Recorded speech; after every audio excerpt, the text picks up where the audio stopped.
Hello and good morning. Today is June 14th, 2022.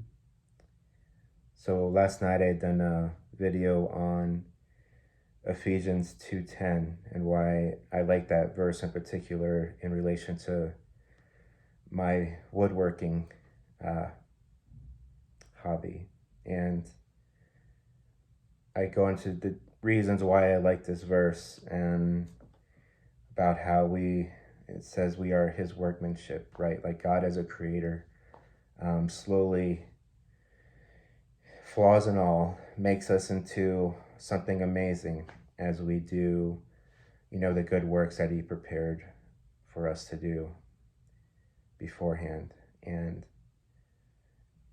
even though we're sinners and we still make mistakes, sort of as we do these good works along the way, so long as we're obedient and faithful to those, we're slowly made into something amazing. And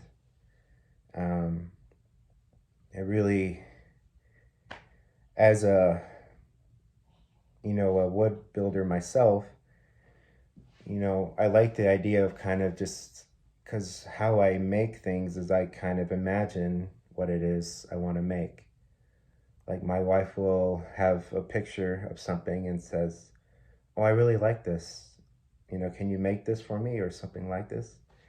And fortunately, most of the time, I'll look at it and go, "You know what? I think I can make something like that."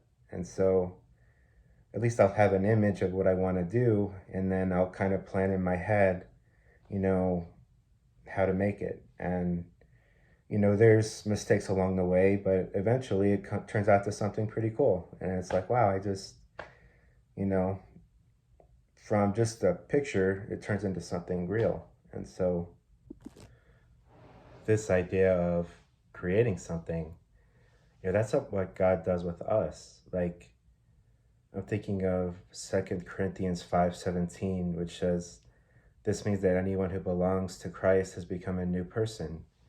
The old life is gone and the new life has begun." And so this also kind of applies to woodworking in a way, because there are woodworkers that can restore old, damaged, like tables, antique tables, or an old bench that has been outside for decades and, has been soaked in water or whatever. And then they can restore it to where it looks like it looked the day it was purchased. And so God kind of does that with us. Like, we come to God as an old piece of furniture that has been outside and is just covered with sin. And, he'll restore us in this, what we were meant to be in the first place, his child and a beautiful work of art. And so this idea of a masterpiece, right? Going back to that, it made me think of 1 Corinthians 12, where it talks about we're all part of one body. And just as the body has many parts, so does the church, right? And so it starts off in verse 12 and says, "The human body has many parts, but the many parts make up the whole body. So it is with the body of Christ, which we are all a part of for those that believe in Jesus." So it talks about, yes, the body has many parts, not just one part. If the foot says, "I am not a part of the body because I am not a hand," that does not make it any less a part of the body. And if the ear says, "I'm not part of the body because I'm not an eye," would that make it any less a part of the body?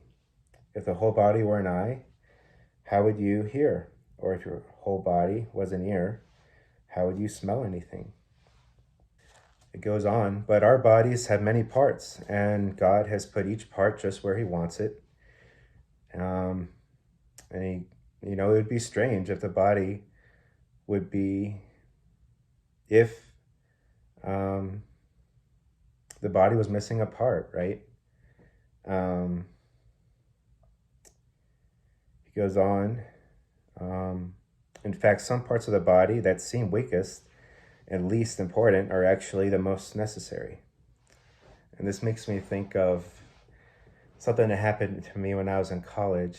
I went to this like outdoor like party, and there was like an inflatable obstacle course, right? Like one of those big ones that uh, they set up at the church, where you're running through it. And so I was running through it, make it to the end, and I feel this like pain in my foot. And I look down and I see that my pinky toe is like pointed this way, and all my other toes are straight. And I look at it and I go, that doesn't look right. And then it started to feel weird.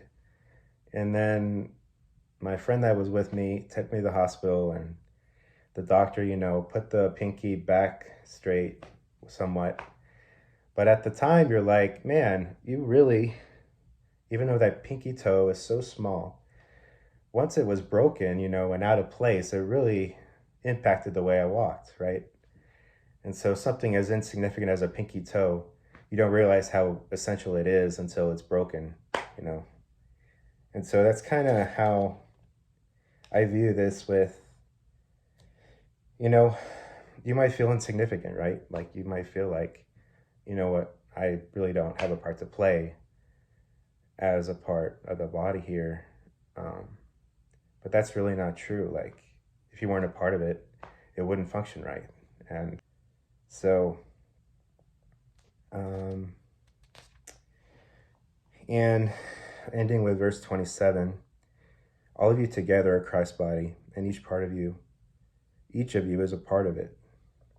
And so again, it's just going to this mural thing where even though we may not recognize it day to day, but really we are all part of this amazing thing, plan, a work of art that God is creating through our lives and in this world. And eventually at the end, we'll get to see it, whether we're raptured before when Jesus returns and when he creates a new heaven and a new earth, and we'll be able to see and understand what he was doing.